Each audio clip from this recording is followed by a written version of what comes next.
بسم اللہ الرحمن الرحیم الحمد للہ وکفا وحدا وسلام علی عبادہ الذین اصطفى اما بعد اعوذ باللہ من الشیطان الرجیم بسم اللہ الرحمن الرحیم وَإِذْ قُلْنَا لِلْمَلَائِكَةِ اسْجُدُوا لِآدَمَ فَسَجَدُوا إِلَّا إِبْلِيسَ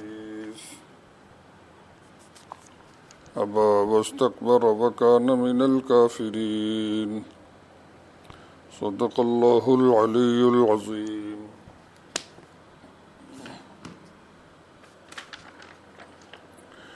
سورۃ البقرہ آیت نمبر 34۔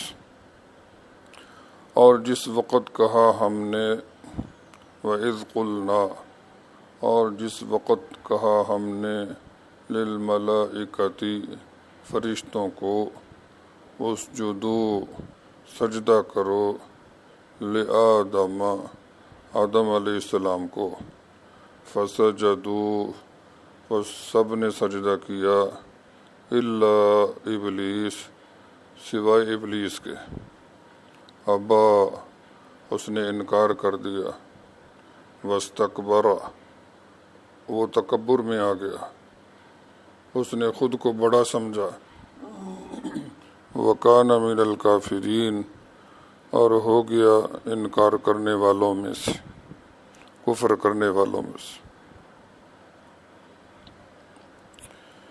اس آیت میں حضرت آدم علیہ السلام کی عظمت اور ان کو عطائے خلافت کا عملی مظاہرہ کا بیان کیا ہے۔ چنانچہ فرمایا، وَإِذْ قُلْنَا، اور جس وقت کہا ہم نے، لِلْمَلَائِكَةِ، فرشتوں کو، اگرچہ یہاں ذکر صرف فرشتوں کا ہے، حکم جنات کو بھی تھا۔ بعض حضرات فرماتے ہیں کہ تمام جانداروں کو حکم تھا۔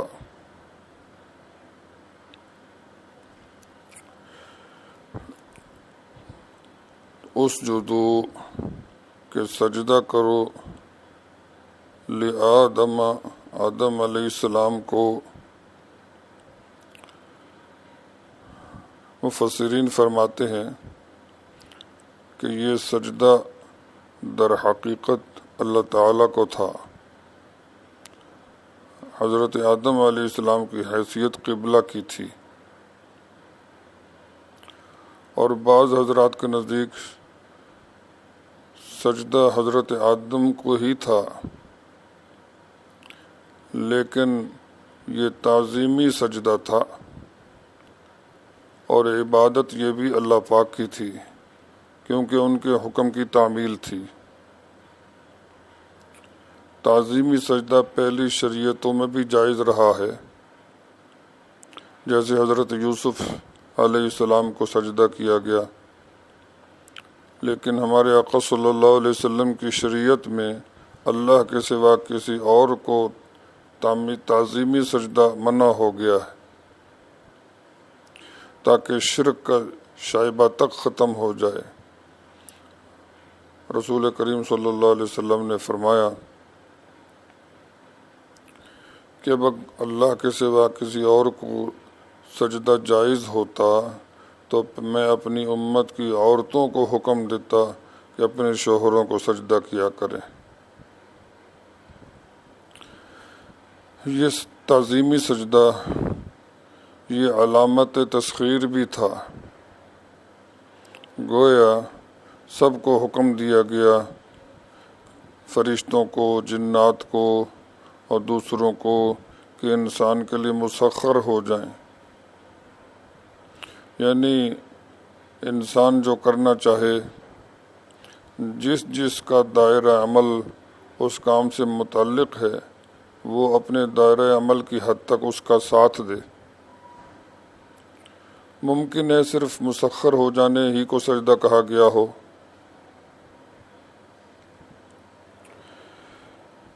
لیکن ظاہر یہی ہے کہ کسی طرح کے سجدے کا حکم دیا گیا تھا جو تسخیر کی علامت بھی تھا، اور سب سجدے میں چلے گئے، سب نے سجدہ کیا مگر ابلیس نے نہ کیا۔ فرماتے ہیں ابا، اس نے انکار کر دیا، واستکبرا، اور اس نے تکبر کیا، اکڑ گیا، وکان من الکافرین، اور ہو گیا وہ کافروں میں سے۔ سورۃ الاعراف میں ذرا زیادہ تفصیل ہے، وہاں اللہ تعالیٰ نے بیان فرمایا کہ شیطان کہنے لگا خلقتنی من نار، کہ اللہ مجھے تو آپ نے آگ سے پیدا کیا ہے، وخلقتہ من طین، اور اس کو مٹی سے پیدا کیا ہے، انا خیر منہ، میں اس سے افضل ہوں، میں اس کو سجدہ کیوں کروں۔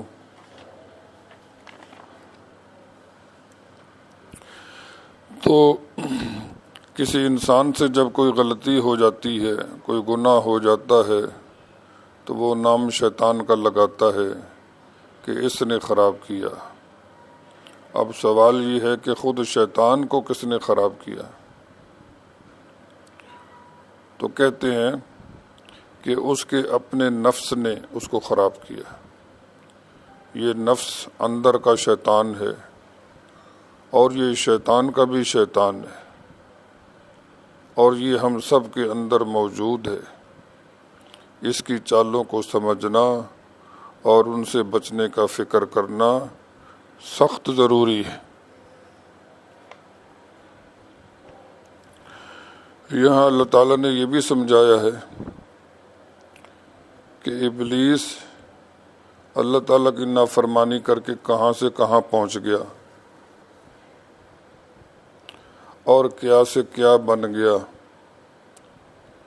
اس سے عبرت پکڑو۔ اب تمہارے پاس اللہ تعالیٰ کا قرآن آ گیا ہے، کتاب ہدایت آ گئی ہے، اب اللہ کی نافرمانی کرنے کی غلطی کوئی نہ کرے، نافرمانی کر کے خود کو برباد کوئی نہ کرے۔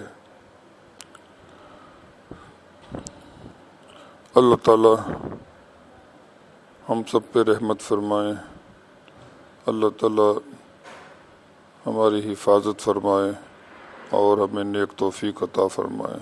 وآخر دعوانا ان الحمد للہ رب العالمین۔